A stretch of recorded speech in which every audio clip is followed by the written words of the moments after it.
Hello friends, welcome back to JC vlogs. എല്ലാവർക്കും വിക്രമിൻ്റെയും വേദിയുടെയും മറ്റൊരു അടിപൊളി എപ്പിസോഡിൻ്റെ റിവ്യൂയിലേക്ക് സ്വാഗതം.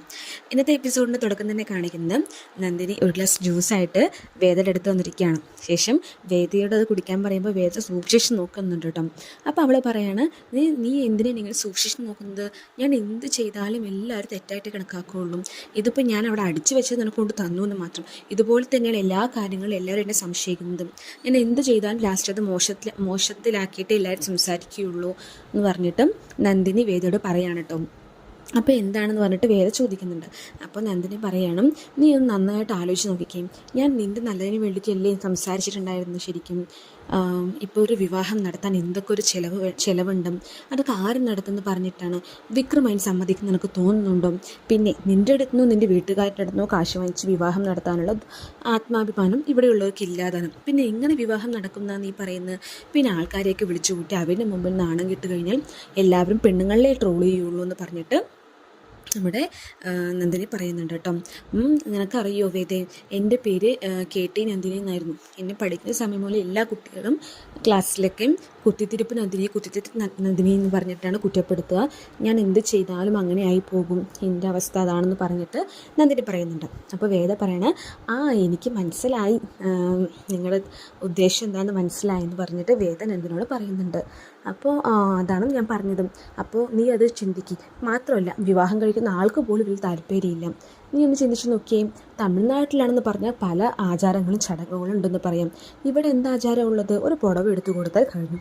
പിന്നെ എന്തിനാ എത്ര പെട്ടെന്നാണ് കല്യാണം കഴിക്കുന്നത് എന്ന് പറഞ്ഞിട്ട് വീണ്ടും നന്ദിനി വേദയോട് പറയാണ്. ശേഷം നന്ദിനി പറയാണ്, നിൻ്റെ വിശ്വാസം എന്താ? അച്ഛമ്മ കല്യാണത്തിന് കാശ് തരും പറഞ്ഞിട്ടാണോ നീ കാത്തിരിക്കുന്നത് ചോദിക്കണം. അപ്പോൾ വേദ പറയാണ്, അച്ഛമ്മ എന്തായാലും തരും, പക്ഷേ അച്ഛമ്മയുടെ അടുത്ത് ഞാൻ എന്തായാലും വാങ്ങിക്കില്ല. അതിൻ്റെ പൂർണ്ണ ഉത്തരവാദിത്വം വിക്രമിനുള്ളതാണ്. വിക്രം തന്നെ അതിനുള്ള കാശ് കണ്ടെത്തണം എന്ന് പറയാണ്. അപ്പോൾ അതെങ്ങനെ കണ്ടെത്തും? ഹൗ വേദ, ഹൗ എന്ന് പറഞ്ഞിട്ട് വേദ എന്ന് പറഞ്ഞിട്ട് നന്ദിനി കളിയാക്കണം. അപ്പോൾ വേദ പറയാണ്, എന്നിട്ട് അതും കൂടെ അറിഞ്ഞിട്ട് വേണം ആ ഒരു പ്ലാൻ കൂടെ നശിപ്പിച്ച് കളയാനില്ലേ, എന്നിട്ട് വേണ്ട എന്ന് പറഞ്ഞിട്ട് വേദ പറയുന്നില്ല കേട്ടോ. ശരി, ഏതായാലും ഇതുവരെ വന്നല്ലേ, ആ കയ്യിലിരിക്കുന്ന ജ്യൂസ് തന്നിട്ട് പോകുമെന്ന് പറഞ്ഞിട്ട് നന്ദിനിയോട് വേദ പറയണം. അപ്പോഴേക്കും നന്ദിനിക്ക് ദേഷ്യം വന്നിട്ടുണ്ടാവും. നന്ദിനി വേദയ്ക്ക് ജ്യൂസ് കൊടുക്കുന്ന സമയത്ത് വേണം വെച്ച് തന്നെ താഴെ ഇടും. അപ്പോൾ അത് ഗ്ലാസ് താഴെ കിടന്ന് പൊട്ടുകയാണ് കേട്ടോ. അപ്പോൾ നന്ദിനി പറയണം, ഒരു ഗ്ലാസ് പിടിക്കാനുള്ള ശേഷി പോലും നിൻ്റെ കൈക്ക് ഇല്ലെന്ന് പറഞ്ഞിട്ട് വേദിയെ കുറ്റപ്പെടുത്തുകയാണ്.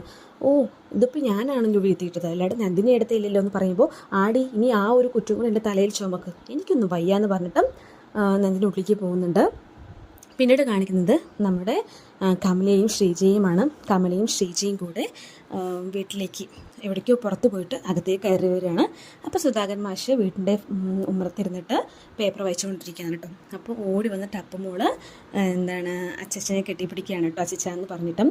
അപ്പോൾ എവിടെ പോയതാ മോളെ എന്ന് ചോദിക്കുമ്പോൾ അപ്പമോള് പറയും, ഞങ്ങൾ സ്വർണ്ണക്കടക്കാരൻ്റെ വീട്ടിൽ പോയതാണ്, അവിടെ അയാൾ സ്വർണ്ണമൊക്കെ ഇങ്ങനെ ഊതിയിട്ടൊക്കെ ഇരിക്കുന്നത് ഞാൻ കണ്ടു എന്ന് പറഞ്ഞിട്ട് പറയണം. അപ്പോൾ ഒന്നും മനസ്സിലാവാത്ത പോലെ സുധാകരൻ നിൽക്കുമ്പോൾ കമല പറയാണ്, ശ്രീജയുടെ കമ്മൽ പൊട്ടിയിട്ടുണ്ടായിരുന്നു, അത് വിളക്കാൻ പോയതാണ്. കൂടാതെ നമ്മുടെ വേദമോൾക്ക് അവൾ കുറേ ആയില്ലേ അവൾ താലിക്ക് പകരം ശരടല്ലേ കെട്ടിക്കൊണ്ട് നടക്കുന്നത്. അപ്പോൾ അവൾക്ക് ചെറുതായിട്ട് ഒരു പൊന്നിൽ മാല തീർക്കാൻ വേണ്ടിയിട്ട് പണിയാനും പറഞ്ഞിട്ടുണ്ടെന്ന് പറയാണ്. അപ്പോൾ സുധാകരൻ ദേഷ്യം വന്നിട്ട് സുധാകരൻ പറയാണ്, നീ എന്ത് കണ്ടിട്ട് അതൊക്കെ ചെയ്യുന്നത് എന്ന് ചോദിക്കുകയാണ് കേട്ടോ. നിൻ്റെ അടുത്ത് വല്ലതുണ്ടായിട്ടാണോ ചെയ്യുന്നതെന്ന് വീണ്ടും ചോദിക്കുന്നുണ്ട്. അപ്പോഴേക്കും ശ്രീജ അപ്പമോളെ ഇങ്ങോട്ട് ഉള്ളിൽ പോവാണ്.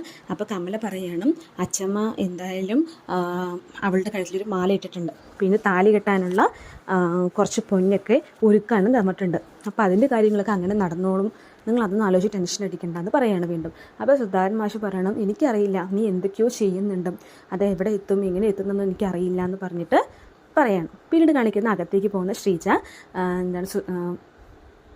വിശ്വത്തിൻ്റെ അടുത്ത് പറയാണ്, മോൾക്കാണ് ഈ കമ്മൽ വിളക്കാൻ പോയതാണ്, ഇത് ഇത്രയും കാലം ഇവിടെ തന്നെ ഉണ്ടായിരുന്നു, ഞാൻ ഉപയോഗിച്ചിട്ടുണ്ടായിരുന്നില്ല, ഇതിന് മോളിട്ടോട്ടെ എന്ന് പറഞ്ഞിട്ട് കൊടുക്കുന്നുണ്ട്. അപ്പോൾ ശരി എന്നാൽ പിന്നെ പറഞ്ഞിട്ട് വിശ്വം പറയുന്നുണ്ട്, നിങ്ങൾ തന്നെ മോൾക്ക് ഇത് ഇട്ട് കൊടുക്കൂ എന്ന് പറയാണ് കേട്ടോ. അപ്പോൾ ഞാനോ എന്ന് പറയുമ്പോൾ നിങ്ങൾ തന്നെ ഇട്ട് കൊടുക്കുക പറയുമ്പോൾ വിശ്വം ആ കമ്മൽ അപ്പമോൾക്ക് ഇട്ട് കൊടുക്കുന്നതായിട്ടും കാണിക്കുന്നുണ്ട്. ശേഷം അവർ മൂന്നാൾ കണ്ണാടി കൂടെ നോക്കുന്നുണ്ട്. ശേഷം അപ്പമോള് അച്ഛനോട് പറയാണ്, അച്ഛാ എന്നെ പുറത്തേക്ക് കൊണ്ടുപോകുമെന്ന് ചോദിക്കുകയാണ്. അപ്പോൾ പുറത്തേക്കോ? മോളൊരു കാര്യം ചെയ്യും, മാമനോട് ചെറിയച്ഛനോട് ചെറിയച്ഛൻ മോളെ എവിടെ വേണമെങ്കിലും കൊണ്ടുപോകും, ചെറിയച്ഛന് ബൈക്ക് ഉണ്ടല്ലോ എന്ന് പറയണം. അപ്പോഴേക്ക് ശ്രീജയുടെ മുഖം മാറി. എന്താ ശ്രീജ, എന്തു പറ്റിയെന്ന് ചോദിക്കുകയാണ്. അവൾക്ക് അച്ഛൻ്റെ അമ്മൻ്റെ കൂടെ പോകാനായിരിക്കും ചിലപ്പോൾ ആഗ്രഹം. മാത്രമല്ല ഞാനും ചെറുതായിട്ട് ആശിച്ചു പോയി എന്ന് പറയണം. അപ്പോൾ വിശ്വം പറയാണ് ശ്രീജയോടായിട്ടും, നീയല്ലേ പറഞ്ഞ് സ്കൂൾ തുറക്കുമ്പോഴേക്കും മോൾക്ക് യൂണിഫോമും ബാഗും ബുക്സൊക്കെ വാങ്ങിക്കാനുള്ള കാശ് ഉണ്ടാക്കണമെന്ന്, ഒരു ദിവസം ലീവ് എടുത്താൽ പിന്നെ അതിന് സാധിക്കുമോ എന്ന് പറഞ്ഞിട്ട് വിശ്വം ചോദിക്കുകയാണ് കേട്ടോ. അപ്പോൾ ശരി സാരമില്ല എന്ന് പറഞ്ഞിട്ട് ശ്രീജ അങ്ങനെ അതിന് വിട്ട് കളയാണ്. പിന്നീട് കാണിക്കുന്നത് നമ്മുടെ വേദയുടെ അമ്മയെയും മുത്തശ്ശിയാണ് കേട്ടോ, അച്ചമ്മയാണ് കാണിക്കുന്നത്. അവർ രണ്ടാളും കൂടി സംസാരിച്ചിരിക്കുകയാണ്. അപ്പോൾ വേദയുടെ അമ്മ പറയണം, അമ്മേ എന്താണ് നമുക്ക് കല്യാണത്തിനോട് ലിസ്റ്റൊക്കെ തയ്യാറാക്കേണ്ടതെന്ന് പറയുന്നുണ്ട് കേട്ടോ. അപ്പോൾ അച്ചമ്മ പറയണം, എന്ത് പറഞ്ഞിട്ടാണ് തയ്യാറാക്കുക, അവർ കല്യാണത്തിന് ഡേറ്റ് പറഞ്ഞു, പക്ഷേ ഒരു ഉറച്ച തീരുമാനം സുധാകരൻ്റെ ഭാഗത്ത് ഇനി ഉണ്ടായിട്ടില്ലല്ലോ എന്ന് പറയുകയാണ്. അതൊക്കെ ഉണ്ടായിക്കോളും അമ്മയ്ക്ക്, അമ്മ സംസാരിച്ച് അതൊക്കെ റെഡിയാക്കിക്കോളും. അമ്മ പറയും നമുക്ക് ആരിനെയൊക്കെ വിളിക്കണം എന്ന് മാത്രം പറഞ്ഞാൽ മതി പറയണ്ട. അപ്പോൾ മുത്തശ്ശി പറയണം, അതായത് അച്ചമ്മ പറയണം, നമുക്ക് ആരെയും വിളിക്കണ്ട, എന്തിൻ്റെ മറ്റുള്ള വായിലുള്ളത് കേൾക്കാൻ വേണ്ടി നിൽക്കുന്നത്, ആരെയും അങ്ങനെ വിളിക്കൊന്നും വേണ്ട, ഏതെങ്കിലും രണ്ടാൾക്കാരെ മേലോട്ടുള്ളതിന് വിളിച്ചാൽ മതി എന്ന് പറയും. അപ്പോഴേക്കും അങ്ങോട്ട് നമ്മുടെ ശ്രീകാന്ത് വരികയാണ്. ശ്രീകാന്ത് വന്നിട്ട് പറയണം, എന്തിനാ അമ്മയെ കുറച്ചത്, കുറേ ആളുകളെ കൂട്ട് മൊത്തം ആളുകളെയും വിളിച്ചു വരുത്തിയിട്ട് പരിപാടി നടത്തുക എന്ന് പറയാണ് കേട്ടോ. അപ്പം നീ എന്തിനാ ഇപ്പോഴും അവളോട് ഇങ്ങനെ പകവെച്ച് നടക്കുന്നത്, അച്ഛന് പോലും എല്ലാം ശരിയായി, നീ മാത്രം എന്താ ഇങ്ങനെ ചോദിക്കുകയാണ് കേട്ടോ. അപ്പോൾ ശ്രീകാന്ത് പറയാണ്, എനിക്ക് ഒരിക്കലും അവളോട് ദേഷ്യ വെറുപ്പൊന്നുമില്ല, എനിക്ക് ദേഷ്യ വെറുപ്പുള്ളത് അവനോടാണ് എന്ന് പറഞ്ഞു കേട്ടോ. പിന്നീട് കാണിക്കുന്നത്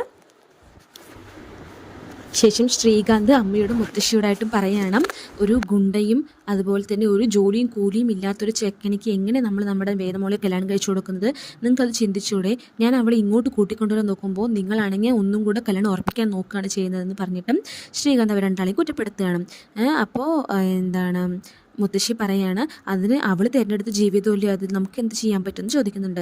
അപ്പോൾ ശ്രീകാന്ത് പറയാണ്, അവൾ തിരഞ്ഞെടുത്തൊന്നുമല്ല, ഇതിനൊക്കെ കാരണം അച്ഛമ്മയാണ്, അച്ഛമ്മേൻ്റെ വിശ്വാസവും അച്ഛമ്മേൻ്റെ വാക്കുകളുമാണ് അവളെ അതിന് പ്രചോദനം ഉണ്ടാക്കിയതെന്ന് പറയുന്നുണ്ട്. അപ്പം നീ ഇതിന് എന്നെ പറയുന്നത്, ഇതിലെനിക്ക് യാതൊരുവിധ ഉത്തരവാദിത്വമില്ല, കാരണം ഞാൻ എത്ര തവണ അവളെ വിളിക്കാൻ പോയി, മാത്രമല്ല നിങ്ങളെല്ലാം അവളോട് സംസാരിച്ചതല്ലേ, നമ്മൾ പറയുന്നതൊന്നുമല്ല അവൾ കേൾക്കുന്നത്, അവളുടെ മനസ്സിലൊരു ഉറപ്പുണ്ട്, അതാണ് അവൾ ചെയ്തുകൊണ്ടിരിക്കുന്നതെന്ന് പറയുന്നുണ്ട്. അപ്പോൾ അമ്മ ചോദിക്കുകയാണ്, വീട്ടിൽ കൊണ്ടുപോയിട്ട് എന്ത് ചെയ്യണം നീ അവളെ ഉദ്ദേശിക്കുന്നത്, ആ ദർശന വിവാഹം കഴിച്ചു കൊടുക്കാനും അതിനുള്ള സമ്മതിക്കുന്ന നിനക്ക് തോന്നുന്നുണ്ടോ എന്ന് ചോദിക്കുകയാണ്. അത് സമ്മതിപ്പിക്കുകയും ചെയ്യും, കല്യാണം കഴിപ്പിച്ച് കൊടുക്കാനും എനിക്കറിയാമെന്ന് ശ്രീകാന്ത് പറയുന്നുണ്ട്. അതൊന്നും നടക്കില്ല എന്ന് മുത്തശ്ശി പറയണം. അപ്പോൾ ശ്രീകാന്ത് പറയണം, എന്തായാലും ആ കല്യാണത്തിനപ്പോൾ ഞാനും വർഷയും വരില്ല എന്ന് പറയുന്നുണ്ട് കേട്ടോ, അത് നിങ്ങളുടെ ഇഷ്ടം, അതെനിക്കറിയേണ്ട കാര്യമില്ല എന്ന് പറഞ്ഞിട്ടും അവിടെ നിന്ന് മുത്തശ്ശി എന്നിട്ട് പോവുകയാണ് കേട്ടോ. പിന്നീട് കാണിക്കുന്നത് വിക്രം വീട്ടിലേക്ക് വരികയാണ്. ആ ഒരു ടൈമിൽ നന്ദിനി വീട്ടിൻ്റെ മുൻവശത്ത് അടിച്ചുകൊണ്ടിരിക്കുന്നൊക്കെയാണ് കേട്ടോ. അപ്പോൾ അവൾ വേഗം വിക്രമിനെ കണ്ടിട്ട്, വിക്രമ ഇവിടെ വാ പറഞ്ഞിട്ട് വിളിക്കും. ഈ ഒരു ടൈമിൽ നന്ദിനി വിക്രമിൻ്റെ അടുത്ത് വേദയെക്കുറിച്ച് കുശുമ്പ് ഇങ്ങനെ പറഞ്ഞു കൊടുക്കുകയാണ് കേട്ടോ. നീ ഒരു കല്യാണം കഴിക്കാൻ പോകുന്നുണ്ടല്ലോ, അത് ശരിയായ ഒരു കുരുക്കിലാണ് നീ പെടാൻ പോകുന്നതെന്ന് പറയുകയാണ് കേട്ടോ. അപ്പോൾ എന്താ കാര്യം എന്ന് ചോദിക്കുമ്പം, ഒന്നുമല്ല, കല്യാണത്തിന് വേണ്ട ചിലവുകളുണ്ടല്ലോ, അത് ആരും നടത്തും പറഞ്ഞിട്ടാണ്, നീ ഒന്ന് ആലോചിച്ച് നോക്കിക്കുകയും, അച്ഛൻ നയാ പൈസ തരില്ല, വിശ്വട്ടിൻ്റെ അടുത്ത് കാശില്ല, പിന്നെ ഞങ്ങൾ സഹായിക്കാൻ നീ കരുതുന്നുണ്ടോ എന്ന് ചോദിക്കുകയാണ്. അതിന് നിങ്ങളോട് ഞാൻ ചോദിച്ചില്ലല്ലോ എന്ന് പറയണം കേട്ടോ. അപ്പോൾ അതിനുള്ള ചിലവ് നീ തന്നെ എടുക്കും, അച്ഛമ്മ എടുക്കും, പക്ഷെ അച്ഛമ്മേനെ കൊണ്ട് ചെയ്യിക്കില്ല, അതിനുള്ള കാശ് നിൻ്റെ അടുത്ത് തന്നെ ഉണ്ടാക്കുമെന്ന് വേദനയോട് ചലഞ്ച് ചെയ്തിരിക്കുകയാണെന്ന് പറയും കേട്ടോ. അത് കേട്ടതും വിക്രമിന് ദേഷ്യം വരികയാണ്. നീ നോക്കിക്കോ, അമ്മയെ കൊണ്ട് കുടുംബശ്രീന്നോ എവിടെന്നെങ്കിലും വലിയൊരു കാശ് അവൾ എടുപ്പിക്കും, എന്നിട്ട് അത് നിന്നെ കൊണ്ട് തന്നെ അടപ്പിക്കുകയും ചെയ്യും എന്ന് പറയുന്നുണ്ട് കേട്ടോ. എന്തായാലും നീ ഒരു കുരുക്കില പെടാൻ പോകുന്ന മോനെ സൂക്ഷിച്ചോ എന്ന് പറഞ്ഞിട്ട് വേദയ്ക്കെതിരെ കുത്തുവാക്കുകൾ പറഞ്ഞു കൊടുക്കുകയാണ് വിക്രമിൻ്റെ അടുത്തിട്ട്. അപ്പോൾ വിക്രം ഇങ്ങനെ ആലോചിച്ചുകൊണ്ട് നിൽക്കുന്നതായിട്ട് കാണിക്കുന്നുണ്ട്. പിന്നീട് കാണിക്കുന്നത് ശ്രീകാന്ത് വർഷയുടെ ഫോൺ സംസാരിക്കുകയാണ്. അപ്പോൾ കല്യാണത്തിൻ്റെ കാര്യങ്ങളൊക്കെ അവൻ പറയുന്നു കേട്ടോ. അപ്പോൾ അവരിങ്ങോട്ട് വിളിക്കാൻ വരട്ടെ, ഞാൻ അപ്പോൾ പറഞ്ഞോളാം, ഞാനും എൻ്റെ വീട്ടുകാരും എന്തായാലും കല്യാണത്തിന് വരില്ല എന്ന് പറഞ്ഞിട്ട് വർഷയും പറയുന്നുണ്ട്. അപ്പോഴേക്കും ആ ടൈമിൽ അവിടേക്ക് വേദയുടെ അനിയത്തി വരുന്നുണ്ട്. അനിയത്തി വന്നിട്ട് പറയണ, വർഷേച്ചിയാണോ വിളിച്ചത്, അപ്പോൾ അതേ, അവൾക്ക് ദേഷ്യം വന്നിട്ടിരിക്കുകയാണ് കല്യാണത്തിൻ്റെ സംസാരം വന്നപ്പോൾ എന്ന് പറയണം. ഇതിലെന്തിനാണ് വർഷേച്ചി ഇടപെടുന്നതും, വേദേച്ചിയുടെ ഇഷ്ടമല്ലേ കാര്യം നമ്മളെല്ലാവരും നോക്കേണ്ടതും, വേദേച്ചി എന്തായാലും അദ്ദേഹത്തെ ഭർത്താവായി സ്വീകരിച്ചു കഴിഞ്ഞു, പിന്നെ നമ്മളെന്തിനാണ് വിസമ്മതിച്ചുകൊണ്ടിരിക്കുന്നത് എന്ന് പറയണം. അപ്പോൾ ശ്രീകാന്ത് പറഞ്ഞു, അപ്പോൾ നീ കല്യാണത്തിന് പോയിക്കോ എന്ന് പറയുമ്പോൾ, ഞാൻ കല്യാണത്തിന് പോകുമെന്ന് പറയണം കേട്ടോ.